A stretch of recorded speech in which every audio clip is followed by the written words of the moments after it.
Studio green பட நிறுவனம் K. Gnanavel ராஜாவின் நிர்வாகத்தில் இயங்கினாலும், சூர்யா, கார்த்திக் நடிக்கும் படங்களை தயாரிப்பதற்காகவே தொடங்கப்பட்ட பட நிறுவனம் என்பது திரையுலகில் உள்ளவர்களுக்கு தெரியும்.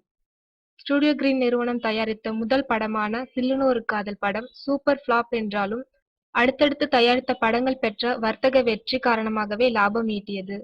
இந்நிறுவனத்தின் தயாரிப்பில் கார்த்திக் நடித்த படங்கள் வரிசையாக தோல்வியடைந்த காரணத்தினால் கடும் நஷ்டத்தை சந்தித்தது ஸ்டுடியோ கிரீன் நிறுவனம்.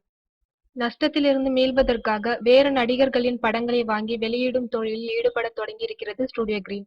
காக்கி சட்டை படத்தை அடுத்து சிவகார்த்திகேயன் நடிக்கும் படம் ரஜினி முருகன். லிங்குசாமி தயாரித்துள்ள இப்படத்தின் விநியோக உரிமையை ஈராஸ் நிறுவனம் 40 கோடிக்கு வாங்கியுள்ளது.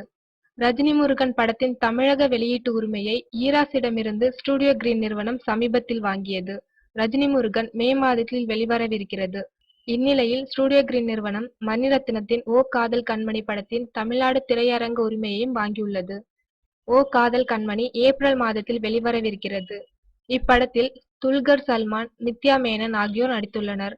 திருமணம் செய்து கொள்ளாமலே சேர்ந்து வாழும் லிவிங் டுகெதர் என்கிற மேல்நாட்டு கலாச்சாரத்தை சொல்லும் படமாகத்தான் ஓ காதல் கண்மணி அமைந்திருக்கிறது.